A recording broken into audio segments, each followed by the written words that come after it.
Hello, welcome back to Crushing Sounds. My name is Chris, and today I'm looking at the new studio album Impera by Ghost.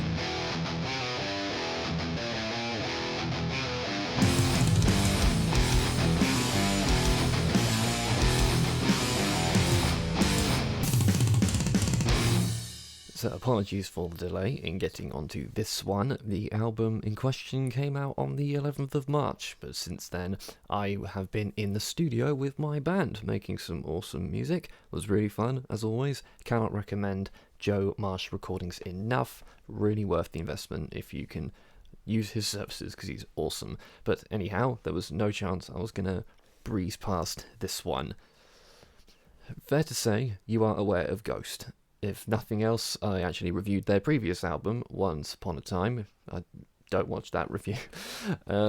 Hailing from Sweden, the band is led by Tobias Forge on the vocals and lead songwriting duties, backed by his ever-rotating band of nameless ghouls. They have since blown up into one of the biggest bands in the scene right now in a very short space of time.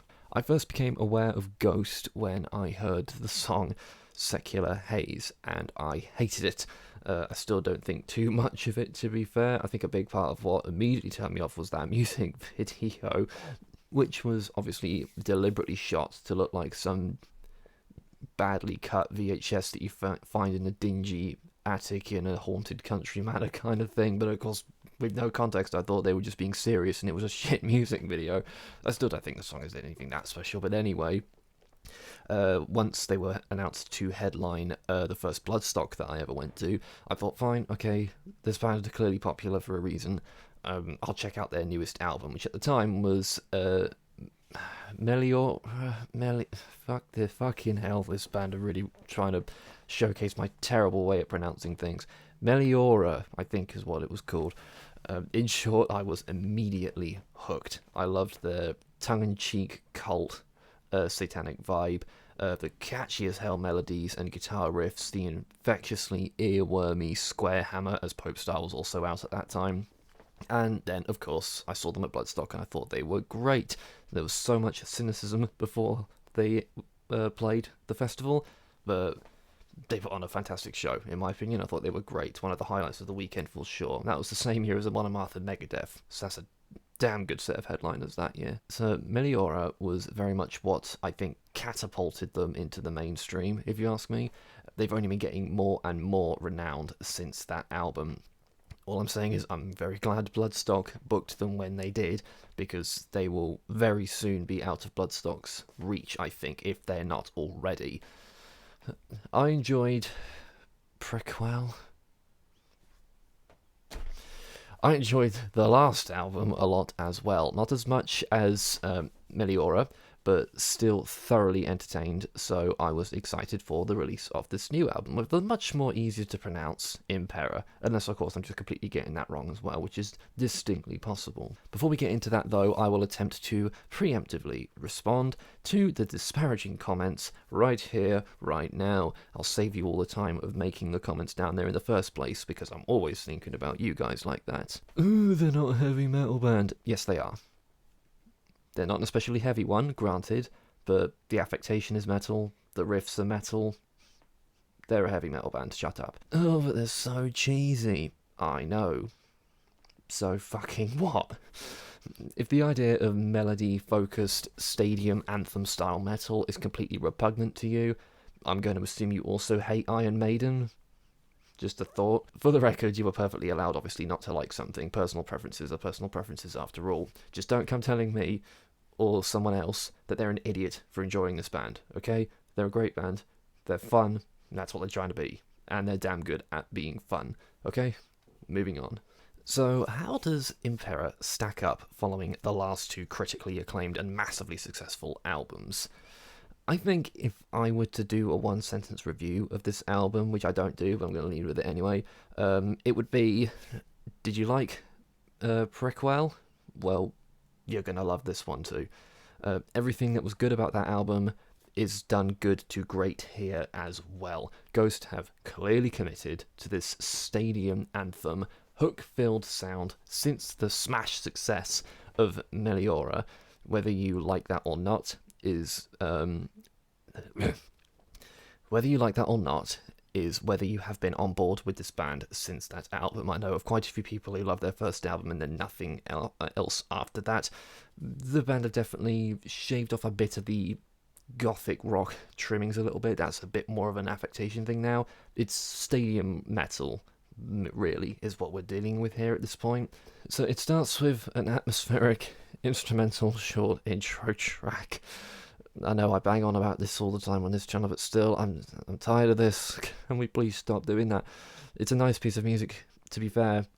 Just make it part of the first track, for crying out loud. Just Helvetia are the one band I can think of that do that sort of thing right. Opeth do it occasionally as well.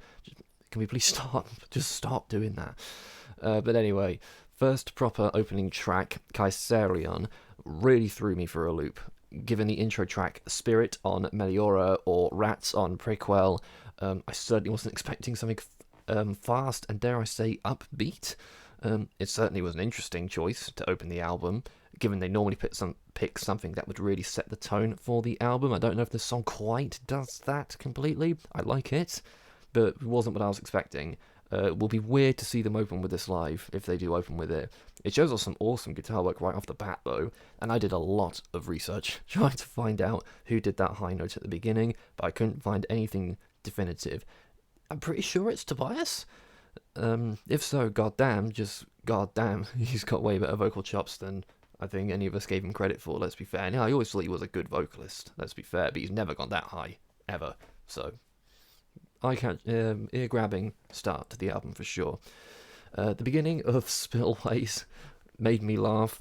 I know the whole Ghost are ABBA metal thing is thoroughly played out at this point, but that intro, who didn't think money when hearing it?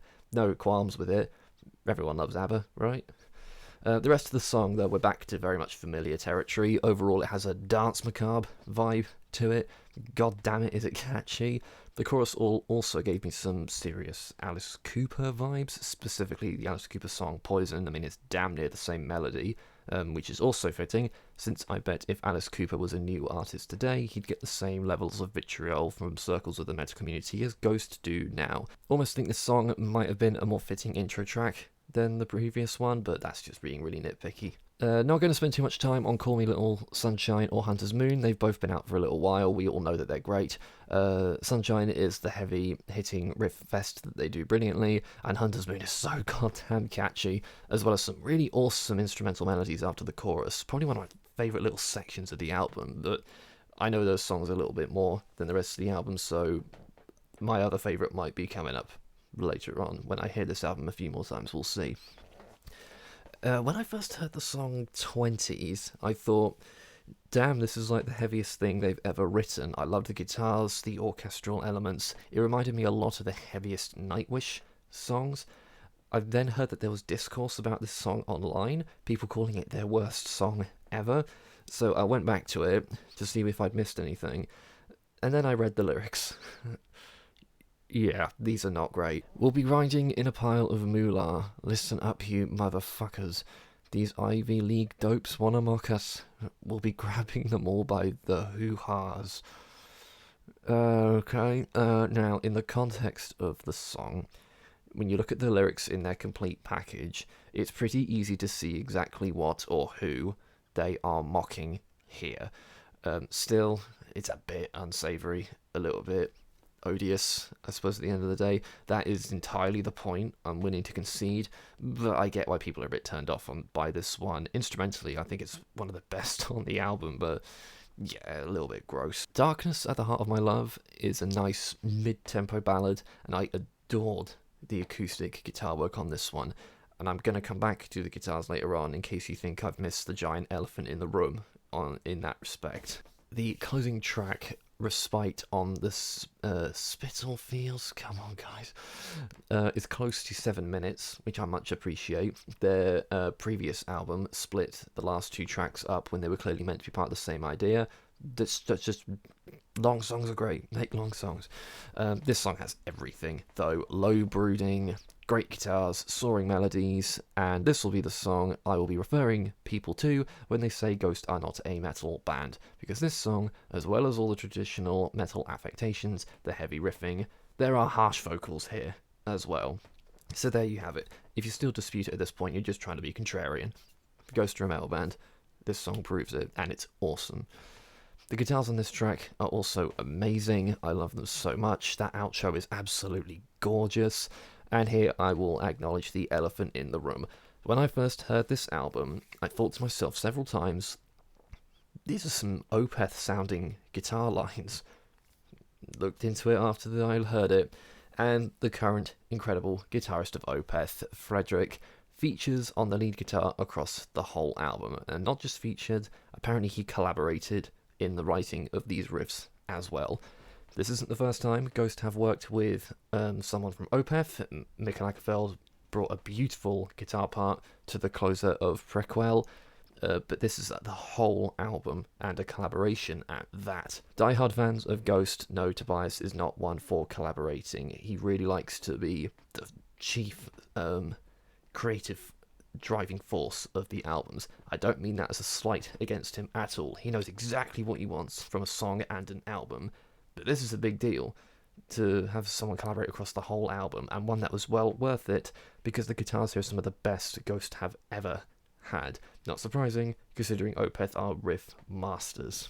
Not really too much to go in depth on this one, to be honest. To no one's surprise at all, Ghost have delivered another stellar album that's filled with all the hooks, riffs, cheese, and anthems that you would come to expect from them at this point. If you loved their very early work, sorry to say the band have clearly fully embraced this more modern anthem style now, but whether you like metal to be this big and grandiose, or if you think it's just way too cheesy and a bit stupid, it's hard to deny what Ghost are trying to do, and they're doing it so incredibly well, and it's being achieved probably better than anyone else trying to do this kind of thing right now. Most stadium metal completely turns me off because I find it a bit vapid and basic, really.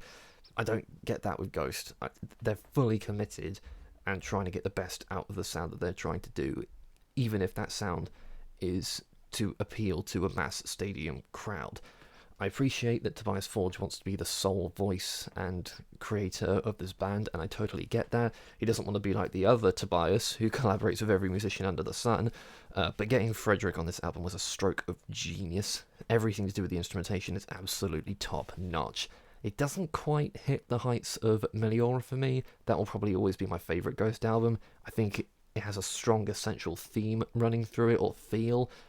Or maybe I was just pleasantly surprised by that album at the time, that I'm still very nostalgic for it. But this does come damn close. Closer than Prequel did, for sure. And I did like that album a lot as well. I've heard someone online say, I can't for life of me remember who it was, but they said that they feel that Ghost are on the tail end of a comet. They had massive success after Meliora and Prequel, but that success, they reckon, is soon to die down. I can maybe see where they're coming from. Media attention is always trying to find the next biggest thing, especially in today's age where bands get big thanks to online traction. Maybe metal outlets are going to tire of Ghost and move on.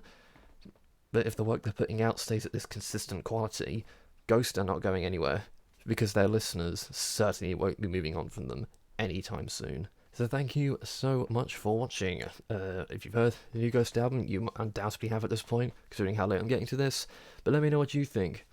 There's opinions all over the board for this one, obviously, considering this is a pretty divisive band in heavy metal. I think they're great. I think they're fun. So let me know what you think. Thank you all for watching. Have yourselves an amazing heavy metal day, and I shall see you in the next video.